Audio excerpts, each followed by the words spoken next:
اگر شدید سردی کے اندر رات کے وقت کسی نے اپنی بیوی سے ہم بستری کر لی یا غسل جنابت اس پر فرض ہو گیا، احتلام ہو گیا، تو اب وہ کیا کرے گا؟ تو وہ نہائے گا، غسل کرے گا۔ تو نہانے کی وجہ سے بیماری بڑھ سکتی ہے، یا اس کے مر جانے کا اندیشہ ہو اور اس کے پاس لحاف بھی نہ ہو، یعنی نہانے کے بعد اوڑھنے کے لیے کوئی کمبل رضائی وغیرہ بھی نہ ہو کہ اسے نہانے کے بعد جسے اپنے جسم کے اوپر وہ ڈال لے، جس کی وجہ سے اس کی سردی کم ہو سکے،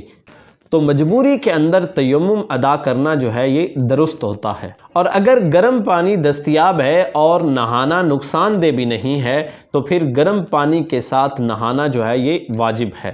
اگر انسان دیکھتا ہے کہ وہ نہائے گا اور اس کی بیماری جو ہے وہ بڑھ سکتی ہے، بیماری شدت اختیار کر سکتی ہے، مر جانے کا خدشہ ہو، یا بعض اوقات ایسے ہوتا ہے کہ پانی اتنا شدید سرد ہوتا ہے کہ جب دماغ پر پڑے تو اس کا دماغ جو ہے وہ سن ہو جاتا ہے اور اس کی وجہ سے اس کو بیماری ہونے کا کوئی نہ کوئی بیماری ہونے کا خدشہ ظاہر ہو جائے، تو ایسی حالت کے اندر وہ پھر تیمم کر سکتا ہے۔